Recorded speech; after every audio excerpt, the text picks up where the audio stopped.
Dear Lady Love TV. Love Obsession with a Billionaire.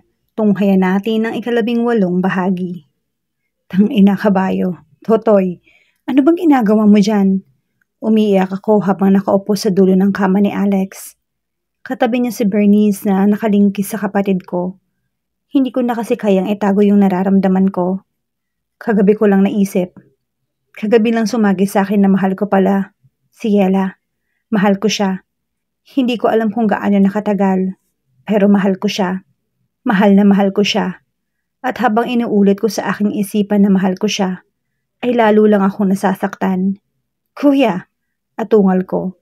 Nagising si Bernice at binuksan ang lampshade. Fuck! Akala ko may elepante. Alex, ano nangyari sa kanya? Pupungas-pungas siya habang nakatingin sa akin. Tumayo si Alex. Lumaylay ang bar, niyang lupaypay na naman. Nawala ang luha ko pagkatapos binato ko siya ng unan. Inis na inis ako. Si Bernice naman ay tawa ng tawa sa aming dalawa. Nagsuot ng boxer si Alex at inakbayan ako palabas ng silid. Nakita kong madilim na ang kabahayan. Pumunta kaming dalawa sa kusina at binigyan niya ako ng isang baso ng gatas. Ano naman ba't aatungal ka dyan? Tanong niya sa akin. Inubos ko yung gatas. Wala bang mas hard? Tiningnan ko siya. Bato, hard yun. Gusto mo ipukpok ko sa'yo? Inis na sabi niya. Daniel naman, 30 ka na. Bakit ba hindi ka pa umayos? Kung umiyak ka para kang si Totoy na naghahanap ng kasama. Para bang nagpapatuli na. Reklamo niya sa akin. Kinuha ko yung karton ng gatas na hawak niya at tinungga iyon. Bawal ang alak sa bahay ni Alex dahil minsang nakakita si Bernice niyon ay ininom niya at nalasing siya. Kinabukasan ay iyak ng iyak si Bernice dahil sa sakit ng ulo at suka ng suka. Mahal ko si Yela. Buong tapang nasabi ko. Napangiwi ulit ako sa masakit na parteng iyon. Nasasaktan ako dahil sa tagal ng panahon. Ngayon ko lang nalaman. Ngayon lang ako nang hinayang ng ganito sa isang bagay. Lord, thank you Lord. At nagising na rin sa katotohanan yung kapatid ko. Mapagpapamisa ako sa linggo. Magsisimba tayo. Lord, salamat po. Magdodonate ako ng 100,000 sa simbahan, Lord. Binato ko ng saging ang kausap ko. Seryoso ang pinag-uusapan namin, pero nagbibiro pa rin siya. Kaya minsan gusto ko ng ibang kausap para hindi palagi nang aasar. Anong gagawin ko, kuya? Puntahan mo. I-beast mode mo. Siguruhin mo lang na wala na si Mamon doon. Baka gayahin ka ng pamangkin ko. Sumimangot ako. Inis na inis ako kay Alex. Wala naman siyang sinabing maganda sa akin. Umalis na lang ako at umuwi sa bahay ko. Dumiretso ako sa kwarto ko at kinuha ang aking laptop. Tiningnan ko kung gising pa si Mon. Gusto ko siyang makausap. Hindi ako makapaniwala na isa-isang bata lang ang magpapakalma sa akin. Sa dami ng alak sa winery ko, si Mon lang ang makapagpapakalma sa akin. Walang kulay ang icon niya sa Skype account ko. Siguro ay tulog na yung anak ko. Kinuha ko na lang yung phone ko at binuksan yung IG account ko. Doon, una kong nakita ang IG ni Yela. Muntik ko nang maibato yung phone ko nang makita ko yung quote sa isang post niya. She wore a veil while looking at the mirror. For all the things we went through, it brought us where we are today. My mouth parted. Naramdaman ko ang pag-init ng mga mata ko. Anong ibig sabihin ng post na yon? Ikinasal na ba siya? Hindi ako makapapayag. I had hold the money in the world and I couldn't let it happen. Hawak ang phone ay napatayo ako. Tinawagan ko yung contact namin ni Azul sa airport at sinabi na ihanda yung private jet ko. Pupunta ako ng Perth at magkakaalaman na. Kailangan ko malaman kung naghihintay ako sa wala o kung ano yung totoong score naming tatlo ni Yela. Hindi ako papayag na mapalitan ako sa buhay ni Mon, lalo na ni Yela. Kaya ko nang sabihin sa kanya na mahal ko siya dahil iyon naman yung totoo. Mahal ko siya. Hindi magbabago yon. I took her for granted for so many years at ngayong nagising ako sa katotohanan, hindi ko pwedeng hayaan na mawala na siya ng tuluyan sa buhay ko. Kakain ako ng bala ng baril o kahit na anong bubog, mapatawad lang ako. Kakalimutan ko na yung desisyon ko na hayaan siya dahil kapag hinayaan ko siya, ikamamatay ko. Hindi na ako makapagpapaalam sa kuya ko. Sumakay ako ng eroplano na yon. 10 oras ang biyahe papuntang Perth. Alam ko ang eksaktong address ni Yela. Nakakausap ko naman si Mon. Isa pa, ipinahahanap ko na sila noon. Hindi pwedeng wala akong alam tungkol sa anak ko at sa babaeng mahal ko. Wala akong konkretong plano. Basta kakausapin ko lang si Yela. Tatanungin ko siya pero hindi yata ako magiging handa sa magiging sagot niya. Paano kung kasal na siya? Ano pa yung laban ko doon? Napailing ako nang maalala ko ang sinabi ni Lino sa akin. Ang manok ay madaling hulihin kapag tali na. Kaya ko pa ba yun? Hindi ako nakatulog sa biyahe. 6:00 ng umaga nang marating ko ang Perth. Kinakabahan ako. Hindi ko alam kung ano yung mangyayari sa akin. Ano nga ba? Sumakay ako ng taxi at ibinigay yung address ng ina ko. Narating ko ang bahay nila. Yela's house was not that big, pero tama lang yun sa personalidad niya. Pipindutin ko sana yung doorbell nang marinig ko yung boses ni Mon. Nanggaling iyon sa gilid. Dinala ko ng mga paa ko sa kinatatayuan niya. Nakita ko si Mon na may hawak na bola, habang si Sunny naman ay nakatayo sa kabilang dulo. Mommy, si Papa Sunny, nidadaya ako. Gago tong lalaki na to ah.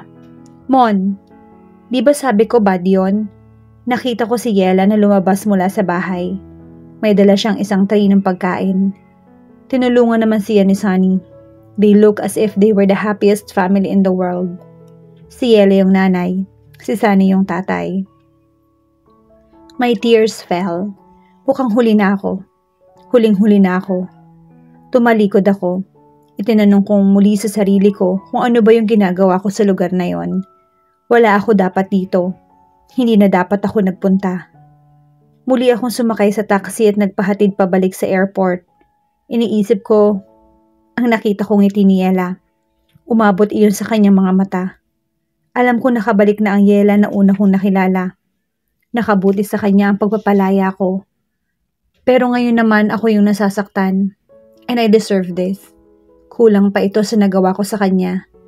Habang nasa taxi ako ay tumunog yung phone ko. Nasa Skype si Mon. Sinagot ko naman, Dad, Daddy, late ka. Wika niya sa akin. Kanina pa ako nawi-wait. Naglaro pa kami ni Papa Sunny ng bola habang nagwi-wait ako sa'yo. Kumunot yung noo niya. Iyak ikaw? Hindi anak, nasa biyahe ako. Miss na kita. Pumapayat ka na ha? I just sighed. Hindi ko alam kung ano yung sasabihin sa kanya. Maya-maya ay nagpaalam na siya. Ako naman ay sumakay na ng eroplano ko. Bumalik ako sa Pilipinas. Dumiretso ako sa bahay ko. Doon ay natagpuan ko si Judas. Walang sabi-sabing niyakap siya at umiyak. Kasal na si Yela. How do you heal a broken heart? Kabubukas ko lang ng iPad ko at iyon agad yung bumanat na kanta sa akin. I sighed. Para bang pinamumukha ng tadhana na wasak yung puso ko dahil nagpakasal na sa iba yung babaeng mahal ko. Napailing na pinalitan ko yung awitin na napapakinggan. Nanghihinayang yung puso ko sa piling ko'y lumuha ka lang. Nananadya ang pagkakataon. Sa inis ay ibinato ko ang iPad ko at kinuha ang aking phone. Ilang beses ko nang sinabi sa sarili ko na hindi ko natitingnan yung IG account ni Yela. Pero hindi ko magawa. Ang huling post niya ay nasa Maldives siya. Siguro honeymoon nila ni Sunny. Kasama din niya si Mon, kaya halos hindi na kami nakakapag-usap sa Skype or kahit sa phone. Gusto ko magwala. Nakikita ko na pati sa buhay ng anak ko, napapalitan na ako. Masaya sila. Sila na ang pamilya, habang ako, nagdudusa sa Pilipinas. Ano nangyari sa ating dalawa? Ang ina naman, Judes. Sigaw ko nang pumasok siya sa kwarto ko. Kasabay niyo ng pagtunog ng phone niya. Galit ako. Iyon na lang kasi ang isang bagay na kaya kong gawin ngayon. Ang magalit dahil hindi ko na pwedeng ipaglaban si Yela sapagkat pag-aari na siya ng ibang lalaki. Umiiyak ka na naman? It's been 6 months. Move on now, Daniel. Wala na si Yela.